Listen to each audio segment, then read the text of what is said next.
ಬಯಸುತ್ತಾ ಒಂದೆರಡು ಮಾತನಾಡಲು ಇಚ್ಛಿಸುತ್ತೇನೆ. ಕನ್ನಡ ಕನ್ನಡಿಗರ ಸೊತ್ತು, ಕನ್ನಡವನ್ನು ಉಳಿದದ್ದು, ಕನ್ನಡ ಕನ್ನಡದ ಸಿರಿ ಸಂಪತ್ತು.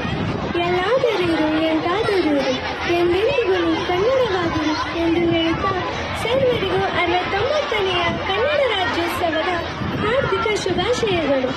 ಹಚ್ಚ ಹಸುರಿನ ಸುಂದರ ಬೆಟ್ಟಗುಡ್ಡಗಳ ನದಿಗಳು ಹರಿಯುವ ಸಾಧು ಸಂತರು, ದಾಸರು, ಶಿವಶರಣರು, ಕವಿಗಳಿಂದ ಕಂಗೊಳಿಸುತ್ತಿರುವ ಈ ಕನ್ನಡ ನಾಡು ಎಂಬ ಹೆಸರೇ ಒಂದು ಧೀಮಂತ ಶಕ್ತಿ.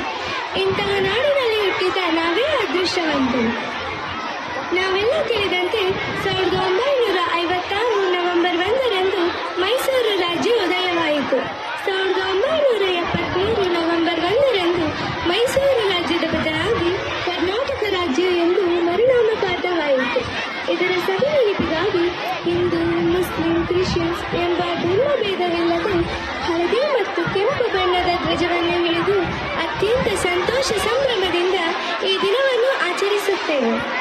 ಅರಿಶಿಣ ಕುಂಕುಮದ ಬಣ್ಣವನ್ನು ಹೊಂದಿರುವ ನಮ್ಮ ನಾಡಧ್ವಜ, ಅರಿಶಿಣದ ಬಣ್ಣವು ಶಾಂತಿಯ ಸೌಹಾರ್ದತೆಯ ಸಂದೇಶವನ್ನು ನೀಡಿದರೆ, ಕುಂಕುಮದ ಬಣ್ಣವು ಕ್ರಾಂತಿಯ ಸಂದೇಶವನ್ನು ನೀಡುತ್ತದೆ. ನಮ್ಮ ಕನ್ನಡಿಗರು ಶಾಂತಿ